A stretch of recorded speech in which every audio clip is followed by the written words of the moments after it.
Students, welcome to Paritran classes. आज हम बात करने वाले हैं वायरसेस के बारे में। बेसिकली बेटा देखो, वायरस जो होता है उसके बारे में हम एक चीज पढ़ते हैं कि वो ना ही लिविंग होता है और ना ही आपका नॉन लिविंग होता है, मतलब कि दोनों के कैटेगरी में ये फॉल करता है। एक तरह से बेटा वायरस जो होता है वो क्या बनाता है, आपका वायरस बनाता है कनेक्टिंग लिंक। कनेक्टिंग लिंक, ठीक है, किसके बीच में? Between living and non living. Okay, got it. So what is the difference between connecting link and living fossil? एक बहुत ही इंपॉर्टेंट कंसेप्ट है एनसीईआरटी का, जो कनेक्टिंग लिंक और लिविंग फॉसिल के बीच में डिफरेंस क्रिएट करना मुश्किल हो जाता है। बेटा हमेशा याद रखना, जो आपका कनेक्टिंग लिंक होता है बेटा, वो क्या होता है? एक तरह का फॉरवर्ड फीचर है इवोल्यूशन के केस के लिए। कैसा फीचर है? Forward feature. जबकि आपका लिविंग फॉसिल, नाम में क्या आ रहा है? फॉसिल आ रहा है। तो फॉसिल का मतलब क्या होगा? फॉसिल का मतलब होगा कि वो एक तरह से बैकवर्ड फीचर है। कैसा है बेटा? बैकवर्ड फीचर, ठीक है। लिमुलस का नाम सुना है आपने एनिमल किंगडम में? तो वहां पे आपको ये चीज देखने को मिलता है, बैकवर्ड फीचर हो जाएगा ये। क्लियर? अब देखो, एक चीज हमने ये भी जानेंगे कि कनेक्टिंग लिंक लिविंग और नॉन लिविंग कह रहे हैं, पर एक चीज आप सोचने की कोशिश करो, जब वायरस बाहर किसी भी ऑब्जेक्ट पे, जैसे मान लो ये ऑब्जेक्ट है, इसके ऊपर इसके सरफेस पर वायरस है, ठीक है, तो इसकी ड्यूरेशन कितनी होती होगी? कितने देर तक ये लिविंग रहता होगा? तो बाहर नॉन लिविंग के जैसा बिहेव करता है। किसी पेन के ऊपर या किसी भी ऑब्जेक्ट के ऊपर आपको सरफेस पर वायरस जो है वो इतनी ज्यादा छोटे होते हैं बेटा, 0.1 माइक्रोमीटर के रेंज में होते हैं, ठीक है। ये भी एनसीईआरटी लिखती है कि वायरसेस आर वेरी स्मॉल या smaller than bacteria, smaller than bacteria. आप देख सकते हो, हमने यहाँ पे एक फिगर लगाई है, तो मैंने ये बोला कि इसके ऊपर सरफेस पर क्या है, बेसिकली वायरस में क्या है, यहाँ पे नॉन लिविंग के जैसा बिहेव कर रहा है, क्योंकि इसके पास क्या है, इसके पास इसके अंदर क्या क्या है, जैसे वायरस का ये स्ट्रक्चर है, तो इसके अंदर कुछ तो होगा ना, ऑर्गेनेल होगा क्या? तो यही आज हम जानेंगे कि वायरस होते क्या है और कैसे दिखते हैं। देखो, हमने अभी 2020 कोविड का सामना किया है सबने। कॉमन कोल्ड भी ऐसी बीमारी है जो सबको होता है, और कोविड भी हमने उसी के जैसा समझा। बेटा कोविड का जो वायरस है वो कैसा वायरस है? तुरंत तुरंत म्यूटेट करता है। आप याद करो कि जो आपको कॉमन कोल्ड होता है वो भी तो राइनो वायरस से होता है, 12th के एनसीईआरटी में जिसको पढ़ते हैं। तो हम नीट के टॉपिक के लिए चीजों को थोड़ा कनेक्ट करते हुए चलेंगे, सो दैट कि हमारा पोर्शन ज्यादा से ज्यादा कवर हो पाए। अब देखो, मैंने बोला कि इसके अंदर क्या क्या होगा। जैसे ही आपकी बॉडी में वायरस एंटर करता है तो वो क्या हो जाता है, उसको एक मशीन मिल जाता है। आपकी बॉडी उसके लिए मशीन है और आपको होस्ट कहा जाता है, ठीक है। कोई भी पर्सन जिसके अंदर वायरस से कोई बीमारी हुई है या वायरस जो एंटर कर गया है उसके अंदर, तो वायरस के एंटर करने का सोर्स क्या है बेटा? फ्लूइड का कांटेक्ट हो गया। फिर कैसे हो जाएगा? जैसे कि नोज के थ्रू, माउथ के थ्रू। इसीलिए सैनिटाइजर लोग यूज करने की बात कर रहे थे कि बेसिकली क्या है कि उसमें बार बार आपको ये क्लियर करना बहुत इंपॉर्टेंट होता है। इसके बाद देखो, मैं वायरस के बारे में बता रही हूँ कि इसमें डीएनए या आरएनए, इनमें से क्या चीज प्रेजेंट होती है। और करके लिखा है, स्लैश करके लिखा है और एंड करके लिखा हुआ है, ठीक है। तो देखो, मैं आप लोग को बताती हूँ एक एक करके कि डीएनए या आरएनए में क्या क्या इसमें पाया जाएगा। देखो, डीएनए और आरएनए, और का मतलब क्या होता है? या होता है, तो ये बात तो सही है। डीएनए स्लैश आरएनए, इसका मतलब भी क्या होता है? या होता है, ठीक है। मतलब या तो डीएनए होगा या तो आरएनए होगा। बेटा एक ही जेनेटिक मटेरियल रहेगा जो मेन होगा, ठीक है। ये तो पता है ना कि जीनोम में या तो डीएनए होगा या तो आपका आरएनए होगा, तो ये क्लियर होना चाहिए। उसके बाद देखो, मैंने क्या बोला कि इसके अंदर क्या होता है, मैंने लिखा है कि एंजाइम्स भी हो सकते हैं। तो क्या होते हैं? बिल्कुल होते हैं। अच्छा, आपको याद करो, एंजाइम के लिए एचआईवी का जो वायरस है, एचआईवी वायरस है बेटा, तो ये एड्स करता है, एड्स। क्लियर? ये क्या करता है? एड्स करता है। एड्स जो होता है वो किससे होता है बेटा? एड्स जो होता है वो रेट्रोवायरस से होता है। राइन रेट्रो में कंफ्यूज नहीं होना है। देखो, इसका मतलब ये एड्स वाले जो एंजाइम होते हैं, मतलब एड्स वाला जो वायरस है उसमें बेसिकली एंजाइम होता है। हमें पता है कि डीएनए से आरएनए का बनना ट्रांसक्रिप्शन कहलाता है, जो कि हम आगे पढ़ेंगे। और एमआरएनए से बेटा अगर रिवर्स हम डीएनए बनाए ठीक है, तो ये रिवर्स ट्रांसक्रिप्शन कर देगा, और ये प्रोसेस का नाम तो रिवर्स ट्रांसक्रिप्शन है, लेकिन इसके लिए एंजाइम की जरूरत पड़ती है, and that enzyme is reverse transcriptase. एज लग गया मतलब बेटा एंजाइम है, तो एंजाइम तो हो सकता है। ग्लाइकोलाइसिस होता है क्या? ऐसा एक स्टेटमेंट दिया जाता है कि सारे लिविंग सेल में, चाहे वो एरोबिक हो या एनारोबिक हो, अपने अपने मेथड निकाल रखे हैं ग्लाइकोलाइसिस के लिए। उनका बेसिक फॉर्म है, उनको पता है कि ग्लूकोज से पायरुविक एसिड एनर्जी कैसे बनानी है, कार्बो मतलब डीकार्बोक्सिलेशन कैसे करना है, ठीक है, कार्बन डाइऑक्साइड का प्रोडक्शन कैसे करना है। अब हर किसी के पास तो माइटोकॉन्ड्रिया नहीं है ना, फिर भी ग्लाइकोलाइसिस हो रहा है। अब वायरस थोड़ा सा अलग है, वायरस में ग्लाइकोलाइसिस नहीं होता। क्यों नहीं होता? क्योंकि देखो पहले ही आपने कह दिया बेटा वायरस क्या है, ना तो लिविंग है ना ही नॉन लिविंग है, ठीक है, करेक्टिंग लिंक बोला है आपने। इसके बाद देखो ऑर्गेनेल, बेटा कोई भी ऑर्गेनेल नहीं होता, इसमें एक प्रोटीन की कोट होती है, वायरस में प्रोटीन की कोट होती है। देखो ये होती है आपकी प्रोटीन की कोट, ठीक है, ये देखो यहाँ पे निकला हुआ है, ये सारे स्पोक्स निकले हुए हैं। अब देखो इसके अंदर जो होता है ना, इस प्रोटीन की जो कोट होती है उसको कैप्सिड कहते हैं, छोटे छोटे यूनिट से बनी होती है, दैट इज कैप्सोमियर, ठीक है, उसको कहते हैं। उसके बाद उसके अंदर बेटा होता है genetic material, that is either DNA और आरएनए। ये आपकी एनसीईआरटी की लाइन है, ठीक है, अब ये समझ में आ गया हमें। हाँ, तो मैं कह रही थी होस्ट क्या होता है। तो देखो किसी भी इंसान के ऊपर या किसी ऑर्गेनिज्म के ऊपर बेसिकली जब वायरस एंटर कर गया, तो वो जो ऑर्गेनिज्म जिसमें वायरस एंटर करा है वो होस्ट हो जाएगा, ठीक है, उसके पूरी जो मशीनरी है वो हॉल्ट होने लगती है, यानी कि virus takes control over the host machinery, host के मशीनरी में कंट्रोल गेन कर लेता है। क्लियर? ये समझ में आ गया कि होस्ट के मशीनरी में कंट्रोल गेन कर लेता है। अब देखो अब क्या है इसके बारे में और खास बात है, देखो वायरस की डिस्कवरी के बारे में बहुत ही इंपॉर्टेंट है। तो सबसे पहले याद रखेंगे बेटा, जो वायरस की डिस्कवरी हुई थी वो टोबैको मोजाइक जो वायरस है, वो जिसको लेके आप पढ़ते हो कि आरएनए वायरस है। बहुत कंफ्यूजन होता है, बहुत ज्यादा एग्जाम में क्वेश्चन आते हैं कि कौन सा वायरस आरएनए है, कौन सा वायरस डीएनए।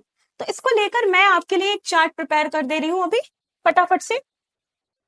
अब देखो कौन सा वायरस क्या है, ठीक है, अब मैं लिख रही हूँ एक साइड डीएनए और एक साइड लिख रही हूँ आपके लिए आरएनए, ठीक है। तो डीएनए वाले वायरस को मैं इससे लिखूंगी, ऐसे वायरस, और ये बेटा हो जाएगा आरएनए के लिए, ठीक है। अब देखो दो कैटेगरी में हमने बांटा है, पहला है या तो डबल स्ट्रैंडेड होगा या तो सिंगल स्ट्रैंडेड होगा, ठीक है, तो हम एक साइड लिख देंगे डबल स्ट्रैंडेड डीएनए और क्या लिख देंगे सिंगल स्ट्रैंडेड डीएनए, ठीक है। ये सब वायरस के बारे में बता रही हूँ कौन कौन सा होगा। इसके बाद लिखेंगे हम डबल स्ट्रैंडेड आरएनए, फिर हम लिखेंगे single stranded RNA. Okay got it. अब देखो अब हम आते हैं कि आपका डबल स्ट्रैंडेड डीएनए में कौन कौन सा होगा। आपने हर्पिस का नाम सुना है, डबल स्ट्रैंडेड डीएनए, ठीक है, हर्पिस, हर्पिस सिंप्लेक्स वायरस, ये आप सुनोगे, ठीक है। हेपेटाइटिस का नाम सुना है बेटा, हेपेटाइटिस, चिकन पॉक्स का नाम सुना है, ये भी हो जाएगा चिकन पॉक्स, हेपेटाइटिस,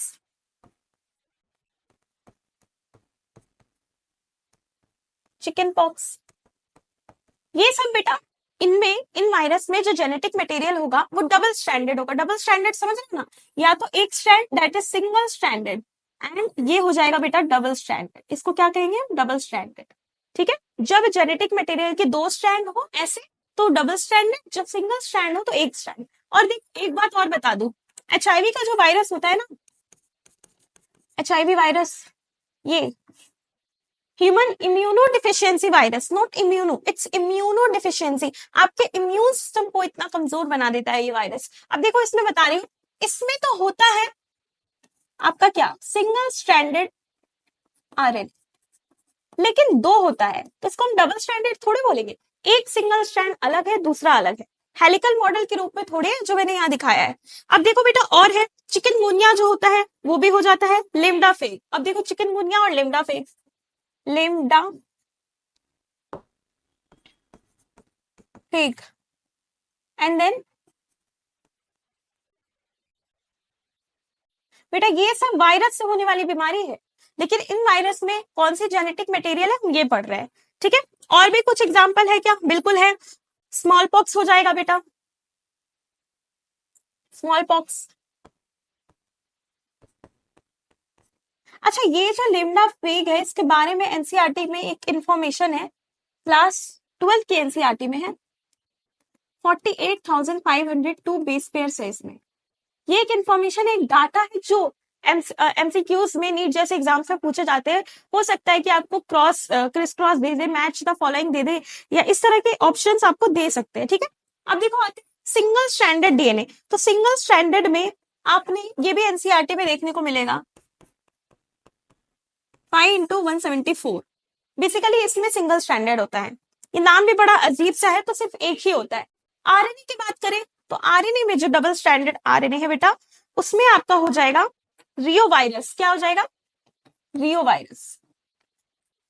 देखो इंपॉर्टेंट क्या क्या है, एक ये वाला क्योंकि इसमें ज्यादा है, एक ये वाला क्योंकि इसमें बस एक है। ठीक है, फिर बोलेंगे ऐसे तो मैम सारा इंपॉर्टेंट हो जाएगा, लेकिन नहीं बेटा, मैं बता रही हूँ कि क्या इंपॉर्टेंट है। ये इतना इंपॉर्टेंट नहीं है, मैं खुद बोल रही हूँ। अभी देखो मैं इसको रफ करती हूँ क्योंकि यहाँ सिंगल स्ट्रैंडेड आरएनए की लिस्ट थोड़ी लंबी है। ठीक है, तो थोड़ी सी लंबी लिस्ट है बेटा सिंगल स्ट्रैंडेड आरएनए की।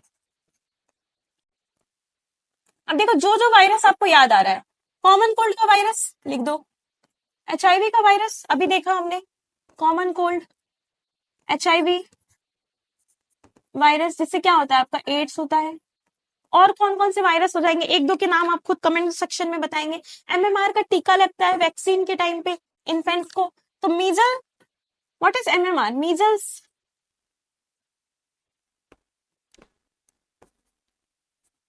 Mums and rubella.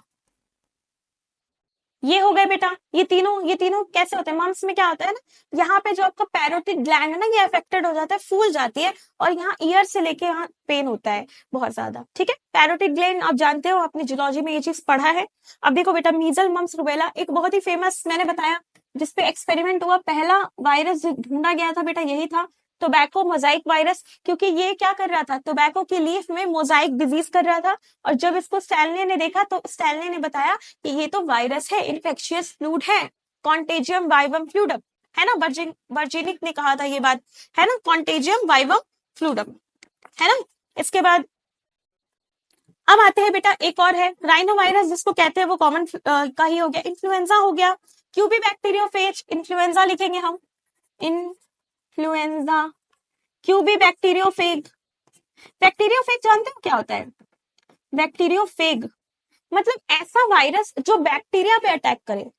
बैक्टीरिया का तो जो बैक्टीरिया का स्ट्रक्चर है, बैक्टीरिया तो इतना ही बड़ा है, पर जो वायरस जो इस पे अटैक कर रही है ना, जिसकी फिगर आपके एनसीईआरटी में दी हुई है ऐसे करके, वो तो छोटा सा है, इसके अकॉर्डिंग काफी छोटा सा है, टेल फाइबर कॉलर ये सब बनाते हैं। इसके बाद देखो बेटा और क्या आ जाएगा, और आपका क्या आ जाएगा, इबोला, निपा, कोरोना, ये सब आ जाएंगे, और rabies, very fatal disease. Ebola, एक मिनट, इबोला ये सब का नाम आपने सुना होगा कहीं ना कहीं, निपा, कोरोना।